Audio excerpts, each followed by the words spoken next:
Okay, hit it for you. Okay, thanks. Thank you. Well, I told you it would be a varied afternoon. Wow, well, we've had music and laughter. I did good stuff too.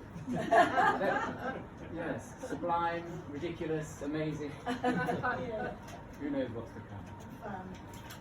Okay, so it's an honour for me actually to. I've known Danny for a number of years, and it's an honour for me for him to ask me to present on his book this afternoon. It's something I've been looking forward to since he initially announced to me that he wanted me to do it. I've had a glimpse of the book, and I've glimpsed further, and I have buried myself in it for the last sort of 2 or 3 days as well. And I think it's a fascinating book of verse. Poetry is an art of discovery. It forages into the depths of things, through the surfaces and into the inner workings. It seeks in order to uncover. It follows in order to reimagine. It accompanies in order to question. It stays patient, contemplative, digs in to conquer the ordinary and proclaim the revelation. And mainly it is uniquely singular, always that solitary eye noticing, with the need to speak out differently through a struggle with words and meanings, to convey from the personal viewpoint or the imagined persona. And so it gives voice, loud or subtle, in differing tones and moods and tongues, through the common glory and complexities of language, as the poet, songbird, legislator, activist, herald, dares all, aware and alone. Figure in the Landscape, this new collection of poems by Danny Gardner, champions these aspects of the poetic art in the strict observances of confronted things, places, paintings, streets, birds, butcher shops, suicides, gardens, and, yes, landscapes, recalibrated through the uniqueness of the poet's eye and mind. Impressions turned into subtle resonances, into abstract interpretings, confident pronouncements, blunt rejoinders, melodic invocations, each a new, distinct discovery. Danny, as we know, is a prominent figure himself in the poetic landscape of Australia.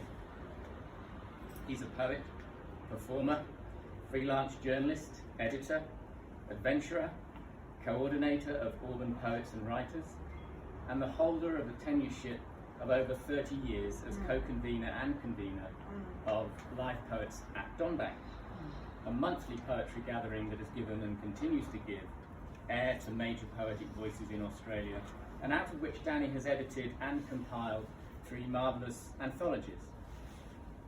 And he is an inclusive bonhomie to all whom he encounters. He is a respected, rousing champion of the art of poetry. Figure in the Landscape is his second full collection of new poems after He Who Pulls the Trigger, published in 2009. The wait for this has been long, but worth it. This new collection features a host of smaller, diverse, impactful poems, together with 2 magnificent longer pieces that weave complex but visceral paths through very different countries of the mind as well as of the visual world. Altogether, though, the poems in this collection exemplify the poet's separateness to watch and respond and make a call on things suddenly spotlit for others to look at too and consider. In creating these, the poet does not hold back on his armoury of techniques, precise language, stimulating metaphors, deft sound plays and strong visualising. The witty interplay of images in the poem The Lyrebird L-I-A-R, for instance, cascade over our senses, capturing the successive enthrall of the bird's mating rituals. I'm going to read some extracts. He co-croaked like a politician as she lowered her head in a spasm of concern. He racketed like a thrush. He cursed and dipped like a sorcerer sent from God. He rustled his chainmail like a scrub turkey, hectoring, hee-hawing, braying, a real estate developer, boning up, honing in on closure. Like the lyrebird here, image is everything in this collection, and the ability to use images to conjure in us some distortion of the familiar pervades through the shorter works in this collection, as here again in the poem Derwentwater. Treading the crust of Ice Lake shore, our lungs swallow our bodies, and the fells climb the sky. While the water cracks under wind's warming sweep, the marsh is probed with phantom trunks, and a sheep's black head is betrayed by its nervous eye. This is the poet as an individual here, even as he accompanies another, partaking of the world of experience and thinking about it in sweeping visual and cognitive juxtapositions. Sometimes the images are laid down with a delicate, painterly hand. The wind in the pines, the movement of light in the wind in the pines, the figures of boys running through the blue shadows of the mist's ephemera under the uncrossed bridges of childhood. A range of difference lies amongst all these poems in this collection. And in the topics, as well as the images, it is a book of contrasts, of fates and worlds and emotions. There are hard-hitting poems here, as well as fine lyrical caresses. I think this is a reflection of Danny's curriculum vitae, a sensitive responder to life. He also has the journalist's objective, resilient eye, the one we follow through a war zone or through a political campaign, capturing the scene as well as the underlying resonances of emotion, the simple, direct bearing of the truth. As here in the poem Smiley 2, recording a man's psychological struggles. It was held firm, steady, this man's poisoned cup. His still civil paranoia made him laugh erratically and forget his awful teeth when he smiled. That's what had earned him his nickname. "Take a sip," he said, gazing at the faraway lights of the Anzac Bridge. 36 hours later, he tried to hang himself from it and fell to a banal splatter in the traffic, the knot to his society's latest war shrine severed. Poets are often asked, where do your thoughts come from? As if they have different thoughts. I don't think poets have different thoughts. They are the same as everyone's. And this sense of the poet's separateness does not need to imply a sense of elitism. As Danny says in this collection, the poet's is seldom the privileged view. It is always what you do with the thought that matters. How the poet recognises the thought as something that can be uncovered more, or developed, or which can act as a framework for something beyond, to some other connection, sometimes a correlative by which we can better understand or feel something. Hence you get a sense in these poems that he was always on the lookout. Like here in Night on Mount Annan, trying to get a shot of the moon. The moon has not moved. A bout of shivering has reawakened me. Here I am in shirt sleeves on the area's highest mountain, with a timing delay on my camera, hoping to record the effect of heaven's light on the fellow peaks, bathed in post-midnight glow, far below. That excuse, idea, had become my tunnel vision, assuming I'd need no other nourishment. There is always the keenness to pronounce, to know the place you have reached in some journey and to say what matters to you, to want to say it with the forthrightness to evoke it in those you say it to, as here in the poem Birth Night. I was gazing at the panoply of stars and the Southern Cross by the tree branches right over my head. Here was the full regalia of caster sugar and salt flung against the velvet, and I just drank it in for long moments. Who wouldn't, I thought, reading that? The centerpieces of this collection, to me, are two longer sequences, Thameside Cohorts and From Arles, Provence. And I'd like to deal with the second first. From Arles, Provence aims to capture something that is very hard to capture, the inner thoughts of someone else. And not just anybody, but someone very familiar in body, mind, and output, Vincent van Gogh. The further aim is to create a sense of something, in this case, about the someone and the someone's life, not by describing it himself as a poet, but by becoming that other for a moment, by occupying their inner state, that we might try to understand it. This attempt to create a sense of something not always understood, but connected with, felt, is what good poetry does. To convey something that cannot easily be put into words, by putting it into words. To give it a locale in the consciousness, while letting the unconsciousness still play a part in it. As Shakespeare said, to give to airy nothings a local habitation and a name. Or as Eliot said about poetry being a raid on the inarticulate. So here, in this sequence of poems, is a man expressing impressions, moments of experience, thoughts, but it's the way that he says it that conveys the deeper sense of how he feels.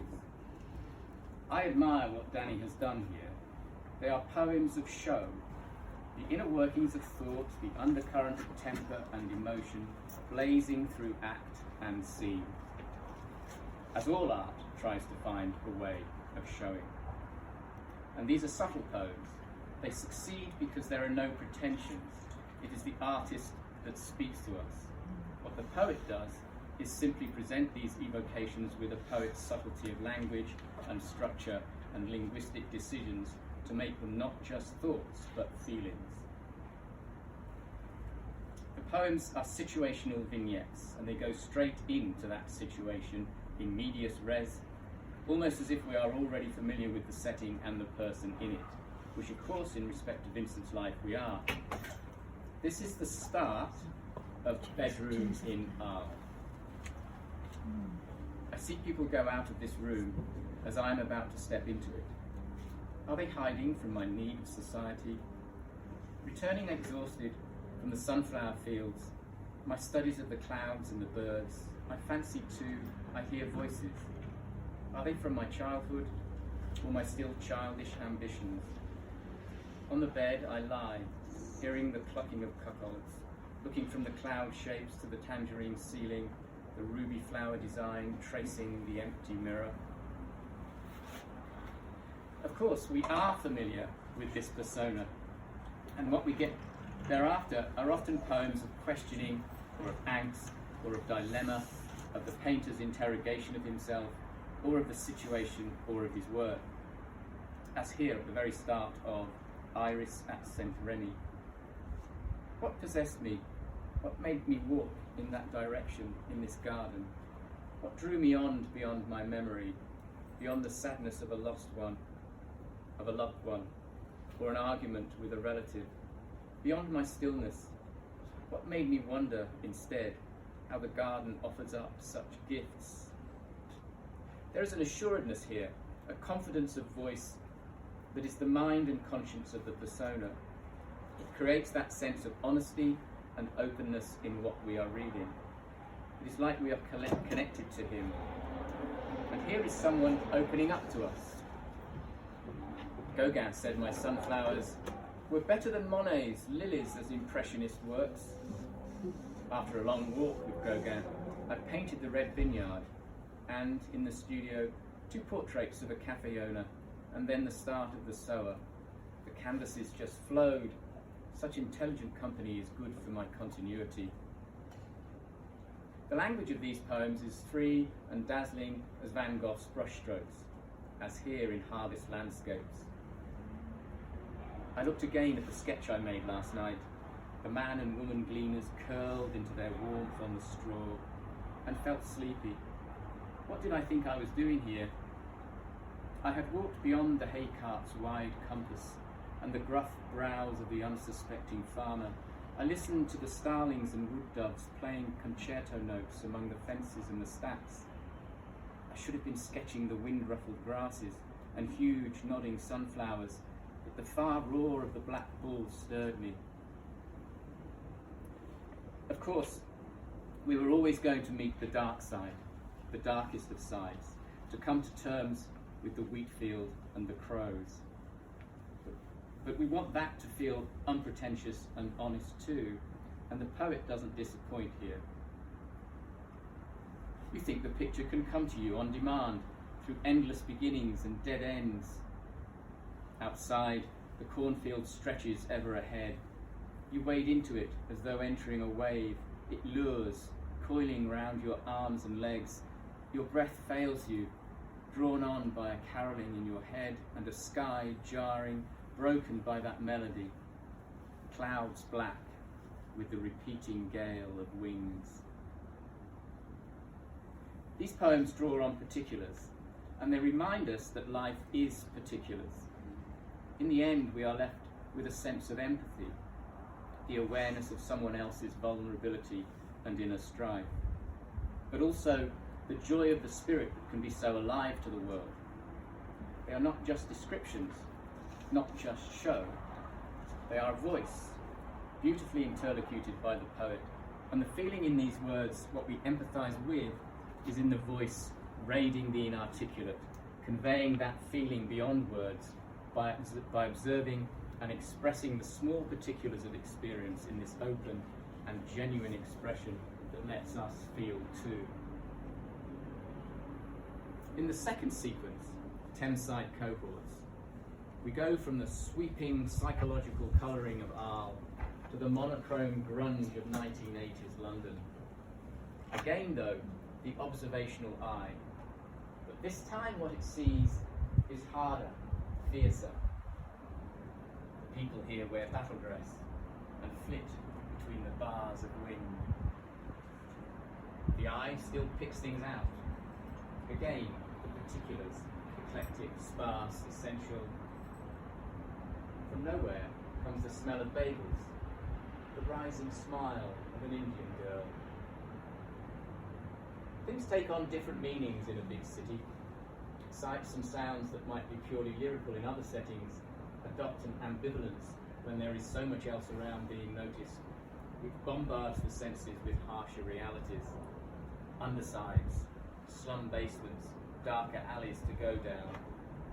It's hard to hide from the sharp edges of life here. On the Fairlea Council estate, a door bangs black with grime. Kids kick a ball. A slumped body in the courtyard is drunk, dead. Even the seemingly innocent. Windy and bare, over and over, the whippy van refrain, vomiting cheer. This is the ambivalence of city living. Even intimacy is sharp-edged. Skin flowed with skin in the night cut with cries. But the poet brings this to us, his testament to his ability to depict all of these varying aspects of life. The simple, the intensely beautiful, the erotic, the melancholy, the violent, the uncomfortable and the confronting. All with an open realism, seeing always the human in these hard urban landscapes, as here in the minds of those who might ignore the stranger behaving strangely on the platform, observed but ignored. Then the train was coming. The strange guy sighed. He walked right up to the edge of the platform. He was solemnly staring at something in front of the train as it approached. And, before he jumped, I knew, again, despite all our fine words we would say to our conscience, it was we others who were powerless, we who would fail. but it is the poet who finally speaks out, who notices and uncovers what underlies the situation, even if afterwards, even if uncomfortable. For that's what you see sometimes when you look closely. But finally, I would go back to a moment in Vincent's Asylum Garden in R, for how we can always find something to redeem us. And this final excerpt I'm going to read, I think, sums up this whole collection and what Danny has presented. I have, I think, a predisposition for order, like these garden beds, their regimentation of colour, a place for each individual and a variety, all included. And the grounds here, the walk in the garden, green, and by the pond where the birds gather, how could they not be designed for a similar grace and function? It takes a lot, I think, to be able to produce this type of feeling so definitely. Yes, to have the first thought and then to do something with it, to capture and convey the essence of the thing, from the instances of life that are seen or seen through others with an honesty and a genuine voice. Poets are their own company. In exploring an idea, a thought, they reach their own vantage point to see what was already there, but as yet unseen by anyone else before. And then the sharing of that with us, as we are given entry into their vista, to see their discoveries, allowing us also to be seduced and dazzled, to go there too, and to admire and thank the figure who allowed us in. So thank you, Danny, for allowing us in to your landscape. Wow. Thank you very much. And that was just a taste of some of the language and the images that Danny has produced in this collection. And now I'm very pleased to say that Danny is going to give us the full course of some of the poems that I read. Excellent. Thank you, Danny. Thank you. And I'll be back shortly. Okay. Yes, 150 pages, so there's quite a few poems in here. We start in Sydney and we end in Sydney, but we go to a lot of mindscapes and places in between. And just using it as a frontispiece about the title, Figure in the Landscape. I had an idea of, well, Art suggested that. Art uses a figure in almost every title. It's not too big, very. And Figure in the Landscape, it's ultimately suited to the Australian landscape because we're so noticeable when we're standing up amongst the flatness. What the Victorian explorers used to say, the ghastly blank about back Australia. We can't hide. We're kind of out there and we suffer, or we devise into lies just to make our situations better in that aspect. But I'd like to kind of read about 4 or 5 poems. I'm going to start with one of the first poems, the Boomerang Lane, which when I did my, before I pressed the trigger in 2009, I didn't use any poems already before 2000, but just goes back even further to about 1975. Give you a bit more background to the poems. Boomerang Lane. Looking up at the lighted window in a Woomera Lane boarding house, when street light was like moonlight, when it was warm in July, where I smiled in the mirror at the mayhem, when my future beckoned, beyond the gas ring and the single bed, the open razor, the suitcase of memory. I looked out that same window to the blackness, where windmills once whirred in the grain of first growing, and could not yet credit that artist taking his ease at the picture he was forming. The camera of his eye on time delayed, trying to be neutral and anonymous. Like the motivation of my plays, sent to Nimrod, my romance stories to Cleo, my green diary that tried to become a novel. 40 years ago, like the person's burning that light now on Woomera Avenue, that where it is back home, would never recognise.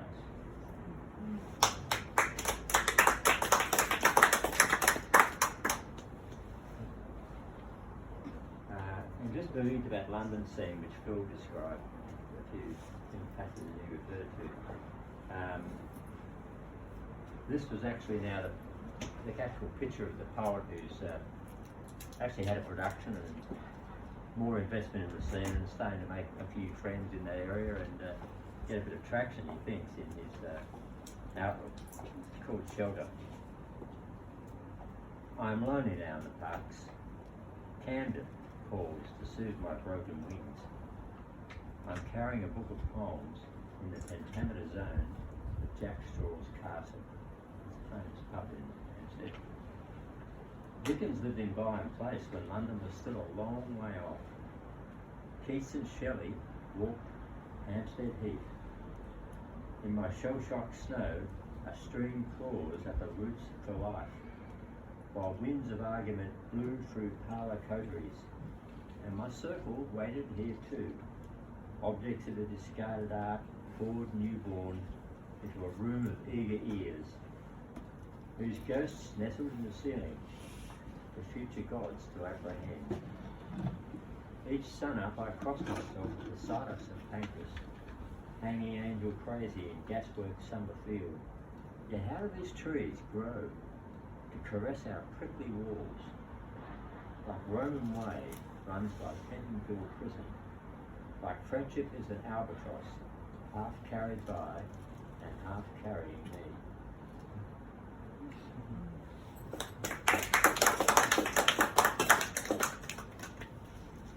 Coming back to Sydney now, and particularly the bane of many people's lives in Sydney as they try and get around, the railway system. And this is another view of the railway system in a bid to kind of, well, you see what I mean. The Sydney public would like to advise City Rail that the object of a timetable is to have trains actually appear and adhere to it. We encourage every effort to be made to achieve that outcome. Please note that for your security, the Sydney public regularly patrols this station to check whether overdressed ex-con security part-timers are lurking with no intent to work. Those persons are reminded the public is paying their wages and their service can be terminated at any time. The Sydney public would like to advise that if a given train has not arrived 5 minutes after the scheduled time, it can no longer take any responsibility for what may happen to station amenities and equipment as a result. It will eat, drink and smoke and throw rubbish wherever it pleases in the ensuing indeterminate interval. The Sydney public wishes to advise State Rail it did not have time to wait for the forthcoming service, now finally approaching. There are therefore no passengers to now collect. The Sydney public apologises for any inconvenience caused and thanks you for your patience and consideration. The Sydney public wishes to advise State Rail that this station has been closed by popular dissent. Would all would-be protesting train drivers and station personnel, once their trains have finally arrived or have not been cancelled, leave quietly thereafter for any unemployment office wherever that is prepared to accept them. Please note that service testimonial and referee statement forms are out of print because of the current heavy demand. Your crime is important to us. Please hold. Thank you.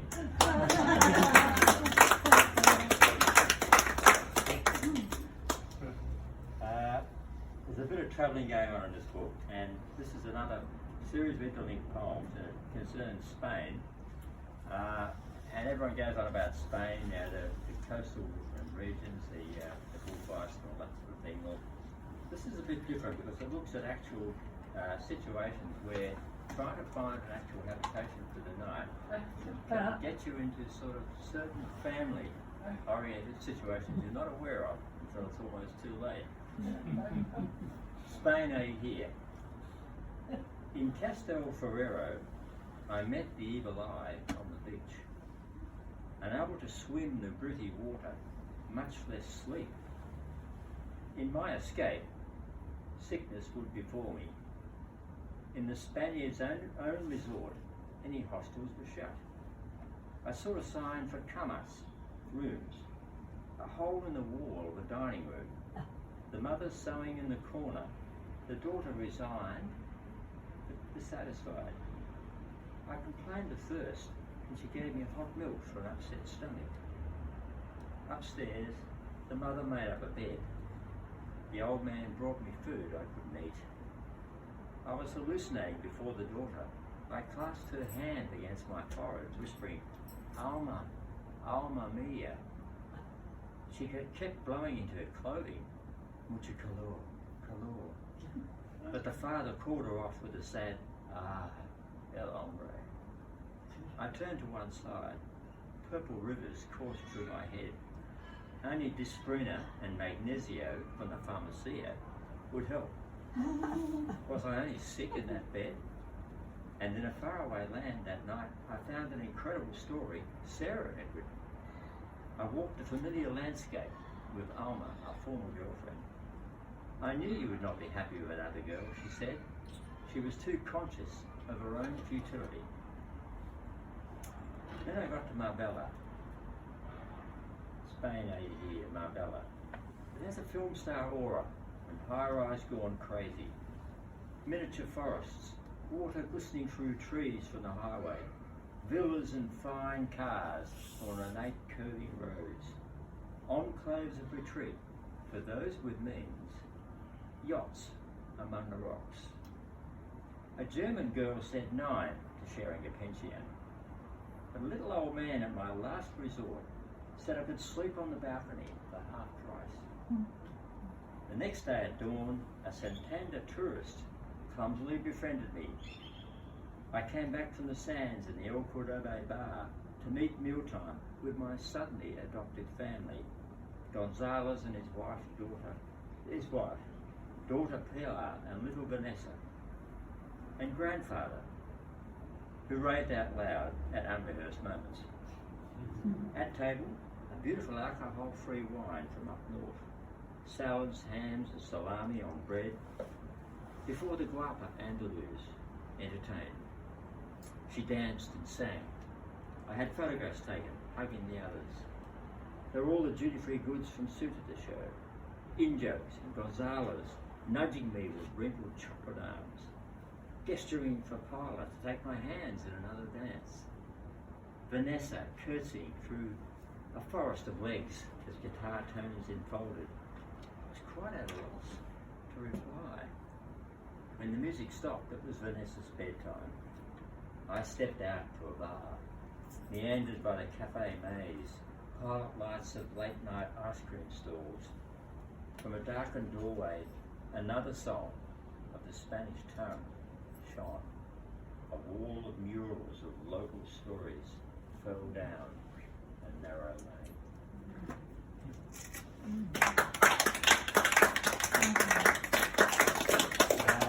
Sounds like Spain. Sorry? Sounds like Spain. Yeah. Oh, look, yeah, I always get back there. This is, again, a bit of a humorous reaction on how we treat our heroes. It's called In Harm's Way. As Mr. Cliche, the arbiter of what we do and why, would have it, put yourself in harm's way often enough, and your number will surely come up. Even when the details represent the worst luck imaginable. I mean, Steve Irwin's Stingray getting a bullseye shot right in the heart. Rocky's car hitting a solitary tree side on, just at the angle to impact the driver worst. In situations that no one, no matter how legendary in skills and expertise, could have provided for, these guys had so many light scrapes over the years, never fooling themselves they could cheat the ultimate outcome if it came. It's scant justification to friends, hero worshippers, even family, that they went out there again thinking, I know what I'm doing, the odds, the probability of it coming unstuck over time, just as I know I'd rather be doing this than anything else. I have to know those things, or I've got no business taking up this space. And then we get to very, very confronting issues. Shop window dummies for Jill Maher, ABC journalist who was murdered. Shop window dummies. The dummies in that shop window, facsimiles of women's bodies, are the only witnesses to what happened. As we try and replot the sequence, connect the dots on the blank page, make a pattern that can explain. Technology offers only two-dimensional revelation. The CCTV inside the bridal shop cannot intimate what made that figure in the blue hoodie outside double back, compelled to approach the woman unsteady on her feet. What did they say? How did they act towards each other as random fates crossed? So I try to reconcile my husband in a flat 700 metres away falls asleep in front of the TV instead of when he should have been meeting his wife. Why a colleague's concerned offer of an escort is waved away. Why a brother 3,000 miles off is rung instead to be consulted on a family grief. When a woman's mobile is silenced, reality's final fatal pattern is set. It's almost as if ordained. We want to replay that CCTV vision and get a different ending. Tell ourselves in The Predator, don't trust that in urge, your pattern that motivates. Warn ourselves in this disorientated target, the jaws of consequence are closing. We feel more useless than a shop window dummy.